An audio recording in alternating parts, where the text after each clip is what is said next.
दोस्तों, मेरे पति की अनुपस्थिति में मेरे पति की कमी मेरे ससुर जी पूरे कर रहे थे।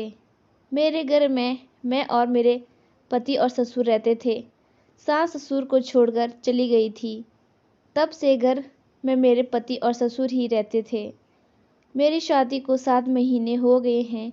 मेरे पति एक बहुत बड़ी कंपनी में काम करते हैं। पति सुबह काम पर निकल जाते थे और भले ही मेरे ससुर 70 साल के हैं, हालांकि वह मेरे पति की तरह दिखाई देते हैं। मेरे ससुर और मेरे पति के बीच कोई अंतर नहीं था। दोनों ही काफ़ी यंग लग रहे थे। शादी के बाद मेरे पति 6 महीनों के लिए ट्रेनिंग के लिए अमेरिका जाने चाहते थे। मेरी शादी से पहले सभी ने मुझे बताया था और उन 6 महीनों तक मुझे अपने ससुर के साथ रहना था। अपने घर में अपने ससुर की सेवा करनी थी। मेरे परिवार वालों को भी यह बातें मंजूर थी। मुझे इस बात का अंदाज़ा नहीं था कि वो आगे चलकर मेरे साथ ऐसा करेंगे।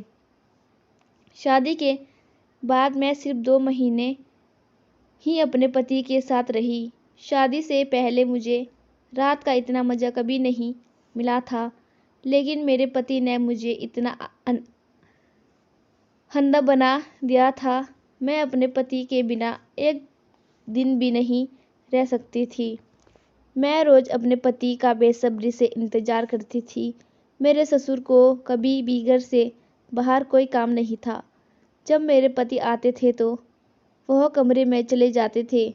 ससुर जी हमारी हर बात पर पूरा ध्यान देते थे कि हम पति पत्नी कमरे में क्या बात कर रहे हैं और क्या नहीं। कुछ दिन बाद मेरे पति का मेरे प्रति प्यार कम होने लगा और मैं प्यार के लिए उनके बहुत पीछे पड़ी थी।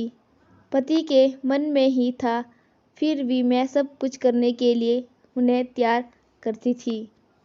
यह सब मेरी आदत जैसा हो गया था। एक दिन मेरे पति मुझसे कहने लगे, जान, अब मुझे अगले हफ्ते अमेरिका जाना है। अब तुम कैसे रहोगे और वहाँ अपने परिवार के साथ नहीं रह सकते। 6 महीने की ट्रेनिंग होती है कि अगले हफ्ते मेरे पति चल जाएंगे। मेरे पति ने ससुर जी को बताया, पापा, मैं अगले हफ्ते अमेरिका जा रहा हूँ। 6 महीने की ट्रेनिंग होती है। आज मेरे ससुर इतने खुश थे कि मैं उन्हें देखकर हैरान रह गई। जिस दिन पति ने कहा था कि उस दिन से ससुर जी मेरे साथ बहुत खुशी रहने लगे, क्योंकि बेटा घर में नहीं रहेगा और उनकी पत्नी भी नहीं थी। मेरे ससुर के मन में यह बात आ रही थी कि अब दोनों पति पत्नी बनकर घर में रहेंगे। मेरे दिमाग में यह चक्र घूमने लगा। एक तरफ तो मैं परेशान थी, तो दूसरी तरफ मेरे ससुर मुझसे बात करके खुश थे। ससुर जी मुझसे कहने लगे, बेटा, तुम किसी बात की टेंशन मत करना। उसकी 6 महीने की ट्रेनिंग है, वो जल्द ही आएगा और बुरा मत मानना, मैं तुम्हारे साथ हूँ। मैं भी अपने ससुर से मामा जी कहने लगी।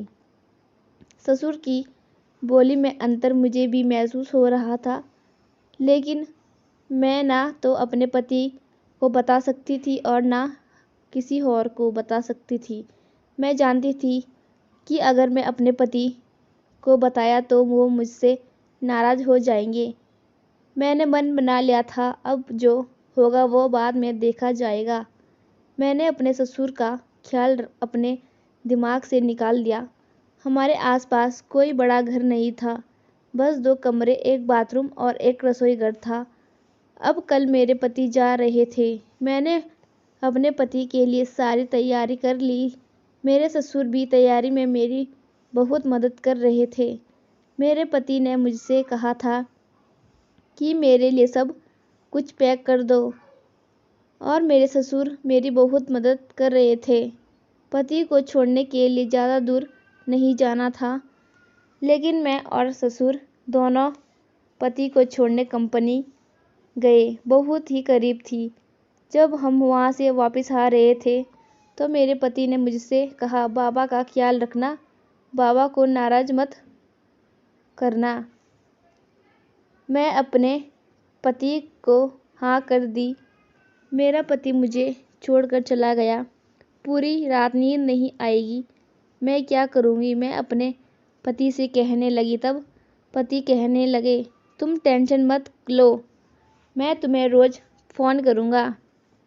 फिर हम दोनों जैसे ही घर आ रहे थे तभी मेरे ससुर ने मुझसे कहा, चलो हम केक घर ले जाते हैं। अब मैं अपने ससुर के सामने कुछ नहीं बोल पाई और मुझे केक बहुत पसंद था। ससुर जी तुरंत एक बेकरी के सामने रोक दी और एक केक लिया। मुझे वह केक बहुत पसंद आया। अब मैंने सोचा कि ससुर जी कार में बैठेंगे, लेकिन ससुर ने बोला, मेरी कुछ गोलियां खत्म हो गई हैं, मैं उन्हें ले लेता हूँ। और ससुर जी एक मेडिकल में चले गए और कुछ गोलियां ली और तुरंत उसे लेकर मेरे पास आ गए और हम दोनों घर आ गए। मुझे खाना भी नहीं खाना था क्योंकि मेरे पति चले गए थे। मैंने उनसे कहा, आप खाना खा लीजिए, तो ससुर जी मुझसे कहने लगे कि मैं खाना नहीं खाऊंगा। नहीं तो तुम्हें खाना पड़ेगा, नहीं तो मैं बिल्कुल नहीं खाऊंगा।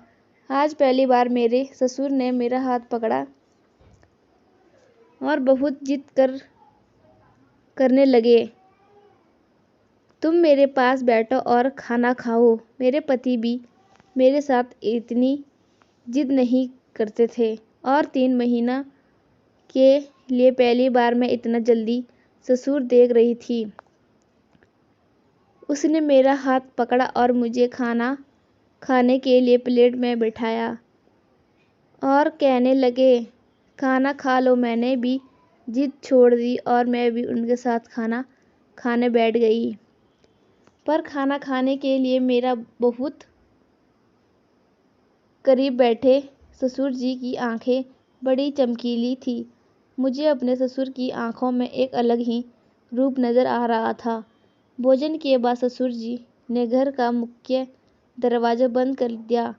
तब मुझे बहुत अलग महसूस हुआ। इस घर में हम 3 लोग रहते थे, लेकिन आज घर में केवल मैं और मेरे ससुर ही बचे थे। मेरे ससुर को भी ऐसा ही लगा। मैं अपने कमरे में सोने चली गई। तभी ससुर जी मुझसे कहने लगे, अगर तुम अकेला महसूस करो तो अपने कमरे का दरवाज़ा बंद मत करना। मैं यहाँ हाल में हूँ। और मैं सचमुच डर गई थी क्योंकि 3 महीने तक मैं घर में अभी अकेली नहीं सोई। मेरे पति हमेशा मेरे साथ ही, मुझे बिल्कुल भी नींद नहीं आ रही थी। थोड़ी देर बाद मेरे ससुर उठे और देखने आए क्या मैं सो रही हूँ या नहीं। वह मेरा ध्यान बहुत रखते थे। उन्हें भी बिल्कुल नींद नहीं आ रही थी। उसके बाद मुझे कब नींद आ गई और पता ही नहीं चला और मैं सुबह बहुत देर से उठी। मैं कभी इतनी देर से नहीं उठती थी। मेरी साड़ी पूरी तरह से इधर उधर हुई थी और मेरा बिस्तर दाग धब्बों से भर गया था। मुझे साड़ी के ऊपर भी दाग दिख रहे थे। मुझे नहीं पता था कि वो किसने दाग थे। इसलिए देर होने के कारण मैं रसोई में चली गई। ससुर जी हाल ही में बैठे थे। मैंने उनसे कहा कि पापा जी आप नाश्ता करोगे? तो उसने सिर हिलाया और फिर मैं रसोई में चली गई। मैं आज कुछ अलग ही महसूस कर रही थी। 2 दिन तो किसी तरह कट रहे थे। तीसरे दिन अचानक मुझे चक्कर आने लगा। मुझे नहीं पता था कि मेरे साथ ऐसा क्या हो रहा है।